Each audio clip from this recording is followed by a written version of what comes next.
नमस्कार, आपका स्वागत है। मित्रों, प्राचीन वेदों में सूर्य को सर्व जगत की आत्मा कहा गया है। समस्त जीवों की आत्माओं का ऊर्जा स्रोत सूर्यदेव ही है। सूर्य से ही सृष्टि पर जीवन है। सूर्य का शाब्दिक अर्थ प्रेरक होता है।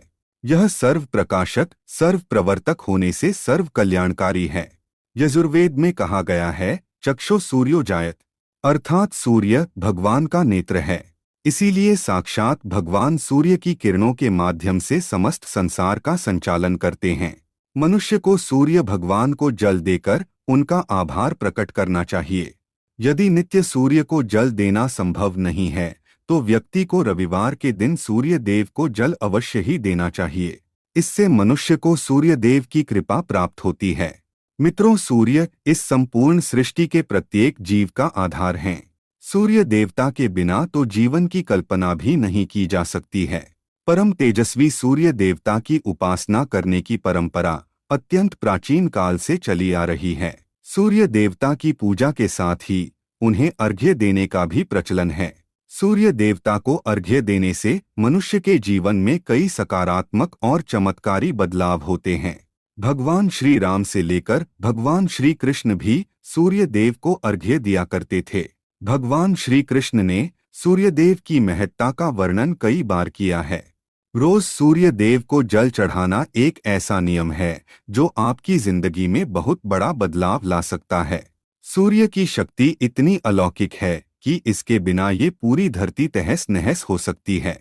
सूर्य देव प्रकाश, सकारात्मकता, इंद्रिय संयम, ऊर्जा आदि के देवता है।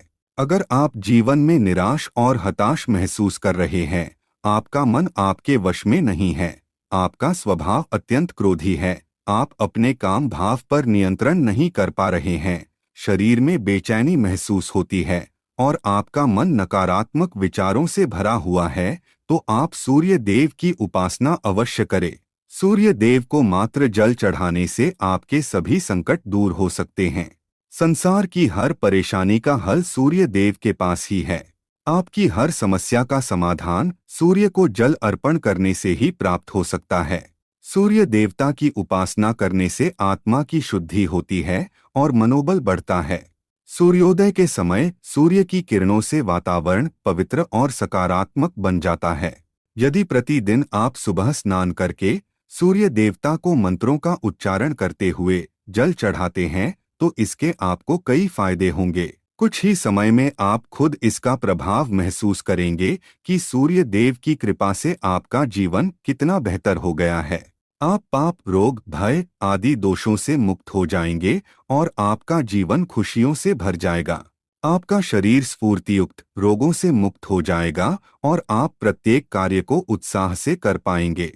कुंडली में अन्य ग्रहों की तरह ही सूर्य के शुभ या अशुभ स्थिति में होने से हमारे जीवन पर भी इसका शुभ या अशुभ प्रभाव पड़ता है।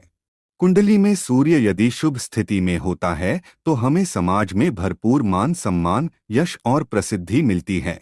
वहीं कुंडली में यदि सूर्य अशुभ स्थिति में हो तो इसके विपरीत परिणाम मिलते हैं।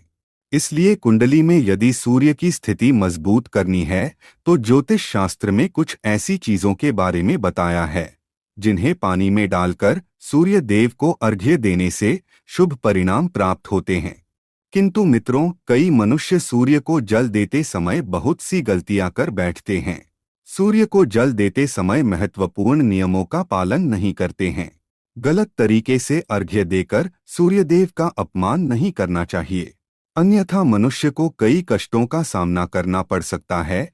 साथ ही केवल सूर्य को जल देने से फल की प्राप्ति नहीं होती है। सूर्य को जल देते समय विधि का पालन करते हुए सूर्य देव के मंत्र का जाप करना भी आवश्यक है। तभी सूर्य को जल देने का फल मनुष्य को प्राप्त होता है। ज्योतिष शास्त्र के अनुसार सूर्य देव अप्रसन्न होने पर मनुष्य की बुद्धि का नाश हो जाता है। उसे चारों ओर से अपमान का सामना करना पड़ता है। ऐसे व्यक्ति की आंखों की रोशनी चली जाती है और उसे गंदा भोजन प्राप्त होता है। फलस्वरूप व्यक्ति की विद्या कम हो जाती है। वह जो कुछ भी पढ़ता है उसे तुरंत ही भूल जाता है। पिता पुत्र में अकारण ही वाद विवाद होने लगता है। सूर्य देवता रूठ जाने पर व्यक्ति पर गलत इल्जाम लगते हैं और उसके हाथ से अनजाने में कई अपराध हो जाते हैं। इसीलिए व्यक्ति को अनिष्ट कार्य करके सूर्य देव को रुष्ट नहीं करना चाहिए।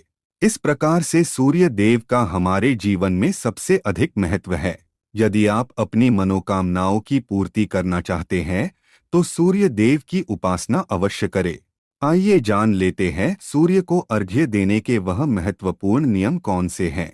सूर्य को जल देते समय हमें कौन सी गलतियां नहीं करनी चाहिए और सूर्य को जल देते समय कौन से मंत्र का जाप करना चाहिए ताकि हमें सूर्य उपासना का संपूर्ण फल प्राप्त हो। सबसे पहले तो हम यह जान लेते हैं कि सूर्य को अर्घ्य देने का अर्थ क्या होता है। तो मित्रों, अर्घ्य देने से तात्पर्य यह है कि सूर्य देवता को भक्ति भाव से जल अर्पण करना। यह जल आप दोनों हाथों की ओंजल बनाकर या तांबे के पात्र में शुद्ध जल भरकर उसे सूर्य देवता को समर्पित करें। लेकिन ध्यान रहे कि यदि आप हाथों की ओंजल बनाकर सूर्य देवता को अर्घ्य दे रहे हैं तो अपने हाथों की तर्जनी और अंगूठे को एक दूसरे से जोड़कर ना रखें, यानी कि एक दूसरे का स्पर्श ना होने दें। दोनों हाथों के अंगूठों को फैलाकर रखें। यदि हम तर्जनी और अंगूठे को जोड़कर रखते हैं तो यह राक्षसी मुद्रा बन जाती है और इस मुद्रा में सूर्य को अर्घ्य देना अशुभ माना जाता है। यदि आप पात्र में जल भरकर सूर्य देवता को अर्घ्य दे रहे हैं तो भी उस पात्र को दोनों हाथों के अंगूठे का स्पर्श ना हो, इसका ध्यान रखें। अर्घ्य देते समय अपने दोनों हाथों को ऊपर उठाकर पात्र को पकड़े और सिर झुकाकर रखें। सूर्य देवता को अर्घ्य हमेशा सूर्योदय के समय देना चाहिए। उगते हुए सूर्य की उपासना करना हमेशा ही शुभ होता है। सूर्योदय के 2 घंटे बाद अर्घ्य देने का कोई भी औचित्य नहीं होता है। यदि किसी कारणवश आप सूर्योदय के समय अर्घ्य ना दे सके तो 3 बार अर्घ्य देने के बजाय 4 बार अर्घ्य दें और सूर्य देवता से क्षमा मांग लें। इससे दोष कम हो जाता है। सूर्य को जल तांबे के पात्र में ही देना चाहिए। तांबा को सूर्य देव की प्रिय धातु माना गया है, इसीलिए सूर्य को जल देने के लिए केवल तांबे से बने पात्र का ही प्रयोग करना चाहिए। अन्य धातुओं से बने पात्रों में सूर्य को अर्घ्य देने से कोई लाभ प्राप्त नहीं होता है। परमात्मा ने सूर्य को जगत में प्रकाश करने, संचालन करने, अपने तेज से शरीर में ज्योति प्रदान करने तथा जठराग्नि के रूप में आमाशय में अन्न को पचाने का कार्य सौंपा है। इसी कारण से तांबे के पात्र में रखे जल को पीने से व्यक्ति पेट से जुड़े रोगों से भी मुक्त हो जाता है। उस तांबे के पात्र में गंगाजल या पवित्र नदियों का जल भरें। यदि ऐसा संभव नहीं है तो शुद्ध जल का प्रयोग करें। मात्र जल से कभी भी अर्घ्य नहीं देना चाहिए। जल के पात्र में जल के साथ मुख्य रूप से कोई भी लाल फूल, लाल चंदन और अक्षत जरूर डालें। आप चाहें तो इस जल में थोड़ा सा घी, शहद, दूध या गुड़ इत्यादि भी मिला सकते हैं। सूर्य देव को अर्घ्य देने का सही समय तब होता है जब सूर्य लालिमा लिए हो, अर्थात जब प्रातः काल में सूर्य लाल रंग का दिखाई दे तो उस समय अर्घ्य देना सर्वश्रेष्ठ फल देता है। मित्रों, यदि आपने सूर्य को अर्घ्य देने का संकल्प लिया है तो यह संकल्प कभी नहीं तोड़ना चाहिए। जितने दिनों का भी आपने संकल्प लिया हो उतने दिन सूर्य को अर्घ्य अवश्य देना चाहिए।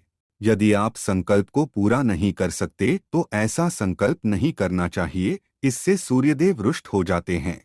दोस्तों, भगवान श्री कृष्ण ने सूर्य देव को जल देने का मंत्र बताया है जिसका उच्चारण अवश्य ही करना चाहिए।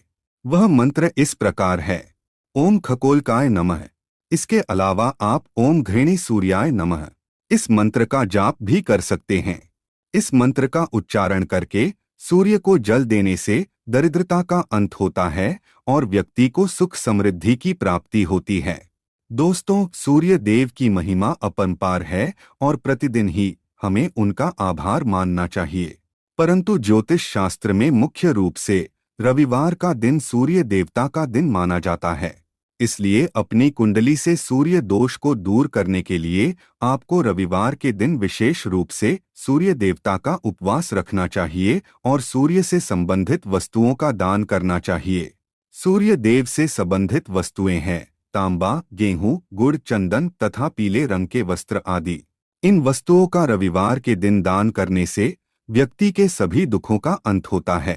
यदि आप बीमार हैं अथवा घर में सूतक है या अन्य कोई समस्या है जिसके कारण आप सूर्य देव को अर्घ्य नहीं दे पा रहे हैं, तो इसके लिए शास्त्रों में मानस पूजा का प्रावधान किया गया है, यानी कि आप अपने मन में ही सूर्य देव को अर्घ्य दे सकते हैं। मित्रों, सूर्योदय पूर्व दिशा से होता है और यदि किसी कारणवश सूर्य देवता दिखाई नहीं दे रहे हैं तो आप उनका मन ही मन स्मरण करके पूर्व दिशा की ओर मुख करके उन्हें अर्घ्य दे सकते हैं, लेकिन कभी भी सूर्य को अर्घ्य देने का संकल्प ना छोड़े।